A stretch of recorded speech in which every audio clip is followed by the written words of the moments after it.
Hello dear learners, welcome to my channel Study from Home with Rachna ma'am. Our today's topic is solving equation which have linear expression on the one side and the numbers on the other side. बच्चों जैसा कि आपको पता है कि हम लोग ये चैप्टर स्टार्ट कर चुके हैं linear equation in one variable. तो यहाँ पर एक्सियम नंबर 2.2 हम लोग पढ़ेंगे solving equations which have linear expression on the one side and numbers on the other side. यानी कि हम यहाँ पर इक्वेशन को सॉल्व करना सीखेंगे, ऐसी इक्वेशन जिसके एक साइड पर लीनियर एक्सप्रेशन दिया हो और दूसरी साइड पे हमारे क्या दिए हो, नंबर दिए हुए हो, तो वहां पर हम उसके सॉल्यूशंस कैसे फाइंड करते हैं। ठीक है, आज हम लोग ये देखेंगे। तो यहाँ देखने से पहले मैं आपको एक्सरसाइज से स्टार्ट करवाती हूँ। हम अपना एक्सरसाइज स्टार्ट करते हैं। Exercise number 2.1। यहाँ पर देखिए एक्सरसाइज 2.1 क्वेश्चन हमारा है सॉल्व द फॉलोइंग इक्वेशंस। हमें फॉलोइंग जो हमारे पास इक्वेशंस होंगे उन्हें हमें सॉल्व करना है, यानी कि वेरिएबल की वैल्यू फाइंड करनी है। ठीक है, तो यहाँ पर देखते हैं, यहाँ पर हमारे पास है x-2 इक्वल टू 7। तो यहाँ पर हमें अगर x की वैल्यू फाइंड करनी है तो याद रखिए जिसकी वैल्यू हमें फाइंड करनी होती है, यानी कि जिस वेरिएबल की वैल्यू फाइंड करनी होती है उसे हम एक साइड रखते हैं, बाकी जो भी हमारे कांस्टेंट टर्म्स होते हैं उन्हें हम दूसरी साइड ट्रांसपोर्ट कर देते हैं। ठीक है, तो यहाँ पर हमें फाइंड करनी है वैल्यू। तो यहाँ पर हमें क्या करना पड़ेगा, 2 को इस साइड क्या करना पड़ेगा, ट्रांसपोर्ट करना पड़ेगा। तो यहाँ पर चलिए करते हैं ट्रांसपोजिंग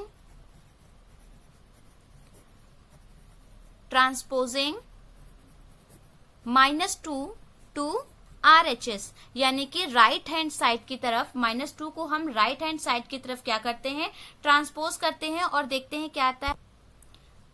x इक्वल टू, तो ये -2 तो इस साइड जाएगा, यहाँ पर पहले से हमारे पास क्या था, 7 था, और -2 इस साइड जाएगा, यानी जब ट्रांसपोज होगा, जब हम -2 को RHS की साइड भेजेंगे, तो अगर ये -2 है तो इस साइड अगर जाएगा तो ये क्या बन जाएगा, हमारा +2 बन जाएगा। ठीक है, ये हमारा क्या बन जाएगा, +2 बन जाएगा। आप यहाँ पर सिर्फ 2 भी लिख सकते हैं, ट्रांसपोजिंग 2 टू RHS। ठीक है, 2 को हम RHS की साइड भेज रहे हैं, यानी राइट हैंड साइड, यहाँ पर राइट हैंड साइड की तरफ भेज रहे हैं। तो जब भी हम लेफ्ट हैंड साइड से राइट हैंड साइड यानी साइड चेंज करते हैं तो उनके साइन क्या हो जाते हैं, अपोजिट हो जाते हैं। यानी अगर माइनस है तो प्लस बन जाएगा, प्लस है तो माइनस बन जाएगा।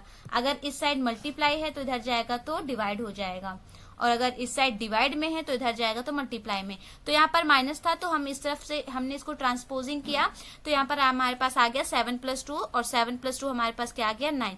तो ये 9 ही हमारा क्या हो गया, इसका सॉल्यूशन होगा। तो हमने फाइंड कर लिया, हमें इक्वेशन की सॉल्यूशन फाइंड करना था, तो हमने इक्वेशन की सॉल्यूशन फाइंड कर लिया है। इसी तरह से चलिए दूसरा क्वेश्चन देखते हैं। जैसे हमारे पास मान लीजिए क्वेश्चन नंबर 2 है y + 3 = 10। तो यहाँ पर हम इसे कैसे सॉल्व करेंगे,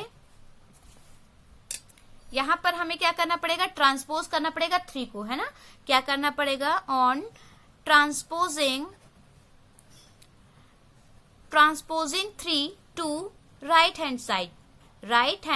तो राइट हैंड साइड पर अगर हम 3 को ट्रांसपोज करेंगे तो यहाँ पर हमारे पास y पहले से है, यहाँ पर 10 है हमारे पास राइट हैंड साइड में। अब यहाँ पर प्लस का 3 था, और जब ये राइट हैंड साइड में जाएगा तो आप मुझे बताइए क्या आएगा, प्लस का 3 है तो राइट हैंड साइड की तरफ जाएगा तो ये माइनस का 3 आ जाएगा, तो यहाँ पर हो जाएगा -3। तो यानी y की क्या वैल्यू आ गई हमारे पास, 10 - 3 = 7। तो यानी हमारे पास y की वैल्यू आ गई 7। ठीक है, और यही हमारा क्या हो गया, इस इक्वेशन का सॉल्यूशन हो गया। चलिए देखते हैं क्वेश्चन नंबर 3। यहाँ पर देखिए, यहाँ पर हमारे पास है 6 = z + 2। तो 6 = z + 2 है, तो हमें z की वैल्यू फाइंड करनी है। तो इस बार 2 को हमें क्या करना पड़ेगा, इस साइड लाना पड़ेगा, है ना। तो यहाँ पर हम क्या लिखेंगे, ऑन ट्रांसपोजिंग 2 टू RHS, है ना, यानी कि सॉरी LHS। यहाँ पर RHS की साइड तो 2 पहले से ही राइट हैंड साइड, अब इसे हमें कहाँ पर ट्रांसपोर्ट करना है, लेफ्ट हैंड साइड पे करना है, तो इसे हम लेफ्ट हैंड साइड पर करेंगे। तो 6 हमारे पास पहले से था, यहाँ पर प्लस का 2 है, तो ये ट्रांसपोज होकर जब इस साइड आएगा =2 के, तो वो क्या बन जाएगा, उसका साइन क्या हो जाएगा, माइनस हो जाएगा, यानी प्लस का 2 माइनस का 2 बन जाएगा, और = फिर लगाएंगे, और उसके बाद यहाँ पर हमारे पास क्या है, z, तो ये हमारे पास z हो जाएगा। 6 - 2 हमारे पास क्या आ गया, 4 आ गया, तो ये है z, यानी z = 4 या 4 = z, यानी यहाँ पर z की क्या वैल्यू आ गई, 4। तो हम इसे ऐसे भी लिख सकते हैं, z = 4। तो हमारे यहाँ पर सॉल्यूशन आ गया है, इस इक्वेशन का सॉल्यूशन आ गया है। चलिए नेक्स्ट क्वेश्चन देखते हैं, क्वेश्चन नंबर 4। हमारे पास है 3/7 प्लस x इक्वल टू 17/7। ठीक है, तो ये हमारे पास है, तो इससे हमें सॉल्व करना है। तो यहाँ पर हमने आपको बताया है, यहाँ पर लिखा है x, तो x की वैल्यू हमें फाइंड करनी है, जो हमारे पास वेरिएबल है उसकी वैल्यू हमें फाइंड करनी है। तो जो हमारे पास कांस्टेंट है ये 3/7 है, तो इसके हमें ट्रांसपोज करना पड़ेगा राइट हैंड साइड में। ठीक है, तो करते हैं ट्रांसपोजिंग 3/7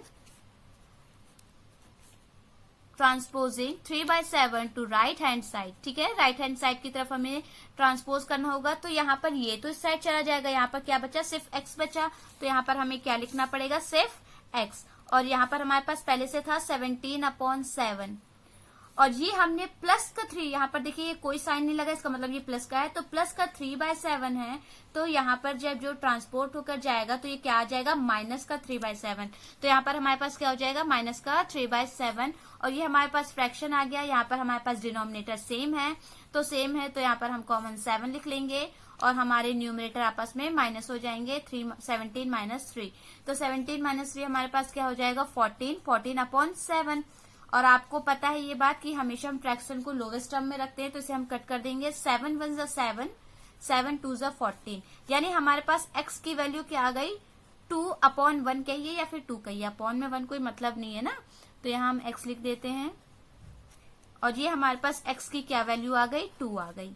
ठीक है बच्चों, आप समझ पा रहे हैं कि ये बहुत ही आसान है, कुछ भी नहीं करना है, बस आपको ट्रांसपोज आना चाहिए। और ट्रांसपोज का एक फॉर्मूला कि कभी भी जब हम राइट हैंड साइड से लेफ्ट हैंड की तरफ ट्रांसपोज करते हैं किसी भी नंबर को, तो उसका साइन चेंज हो जाता है। बस आपको ये बात याद रखनी है। ठीक है, या फिर राइट हैंड साइड से LHS की तरफ जब ट्रांसपोज करते हैं तो भी उसका क्या होता है, साइन चेंज हो जाता है।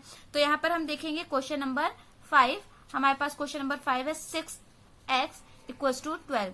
तो यहाँ पर देखिए सॉल्यूशन में, यहाँ पर हमारे पास x और 6 आपस में क्या है, मल्टीप्लाई में है। जब भी कोई साइन ना लगा हो दोनों के बीच, यानी कि ये हमारे पास जो है वेरिएबल और ये कांस्टेंट के बीच कोई साइन नहीं होता, तो इसका मतलब मल्टीप्लाई का साइन होता है।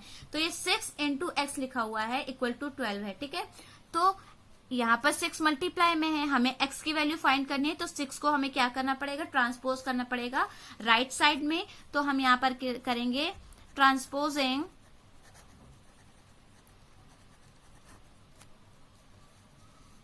6 टू राइट हैंड साइड। ठीक है, 6 को हमें कहां पर, राइट हैंड साइड पे करना होगा। तो x तो यहीं पर रह जाएगा, तो x को यहीं पर लिख देंगे। और यहाँ पर हमारे पास क्या है, 12, तो यहाँ पर हमारे पास 12 पहले से था। अब आप बताइए, यहाँ पर 6 इसके साथ मल्टीप्लाई में है ना, तो ये जब ट्रांसपोज होगा इस साइड जाएगा तो अपना साइन चेंज कर लेगा। तो मल्टीप्लाई का इनवर्स कौन सा होता है, डिवाइड होता है मल्टीप्लाई का इनवर्स। तो 6 यहाँ पर हमारे पास किस में आ जाएगा, डिवाइड में। तो यहाँ पर हमने 6 को किस में लिख दिया है, डिवाइड में लिख दिया है। अब इसे हमें लोवेस्ट फॉर्म में चेंज करना है, तो चेंज कर लिए। 6 1 = 6, 6 2 = 12, यानी x की वैल्यू हमारे पास कितनी आ गई, 2 आ गई। यहाँ पर मैं आपको बता देती हूँ, यहाँ पर हमने देखा कि हमारे पास x की वैल्यू कितनी आ गई, 2 आ गई। अपॉन में 1 लिखा है, अपॉन में 1 लिखने का कोई भी मतलब नहीं होता। तो ये हो गया x की वैल्यू 2 आ गई। तो चलिए नेक्स्ट क्वेश्चन देखते हैं। यहाँ पर देखिए हमारा नेक्स्ट क्वेश्चन क्या है, t/5 = 10। ठीक है, तो इसको सॉल्व करते हैं। बच्चों मैं आपको बता देना चाहती हूँ कि अगर अभी तक आपने मेरी वीडियो को लाइक नहीं किया तो प्लीज अभी आप इसे लाइक कर दीजिए, क्योंकि मैं बहुत ही मेहनत से आपको पढ़ा रही हूँ और आपको डेली वीडियो प्रोवाइड करवाती हूँ, संडे को या फिर कोई भी ओकेजन होता है उसे छोड़कर। ठीक है, और अगर आप मेरे चैनल पर न्यू हैं तो उसे जरूर सब्सक्राइब कर दीजिए, और सब्सक्राइब करने के बगल में ही एक बेल आइकन आता होगा, उसे प्रेस करना मत भूलिएगा, क्योंकि आपको मेरी डेली आने वाली वीडियोस की नोटिफिकेशंस वहीं से मिलेंगी। ठीक है, आप चैनल को ज्यादा से ज्यादा शेयर भी कर सकते हैं अपने फ्रेंड्स के साथ और रिलेटिव्स के साथ, इसे जरूर शेयर कीजिए। तो यहाँ पर देखते हैं, हमारे पास लिखा है t/5 = 10। तो यहाँ पर हमें t हमारा क्या है, वेरिएबल है, तो हमें वेरिएबल की वैल्यू फाइंड करनी है।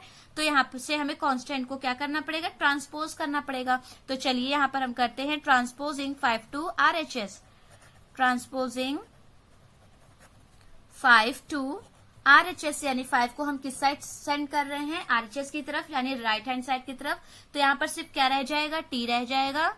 यहाँ ऑलरेडी हमारे पास 10 लिखा हुआ है। अब यहाँ पर देखिए ये 5 अपॉन में 5 है ना, और जब अपॉन में 5 है, अपॉन मतलब होता है डिवाइड में, तो यहाँ ये डिवाइड में 5 है, और जब ये राइट हैंड साइड की तरफ जाएगा तो डिवाइड का इनवर्स क्या होता है, मल्टीप्लाई होता है, तो यानी यहाँ पर क्या हो जाएगा, मल्टीप्लाइड बाय 5 हो जाएगा। ठीक है, तो यहाँ t की वैल्यू क्या आ गई, 10 5 50।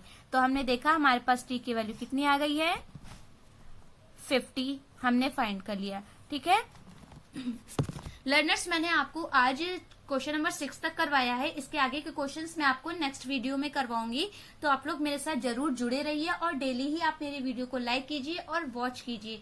ठीक है, मैथ्स की वीडियो है, थोड़ी सी लंबी हो सकती है, लेकिन अगर आपको सीखना है तो आपको मेरे साथ लगातार जुड़े रहना होगा। ओके, डिस्क्रिप्शन बॉक्स में आपको फेसबुक, ट्विटर और इंस्टा का लिंक मैंने दिया हुआ है। आप वहां से जाकर मेरे फेसबुक पेज से, इंस्टा पेज से और ट्विटर पेज से डायरेक्ट जुड़ सकते हैं। Okay, thank you.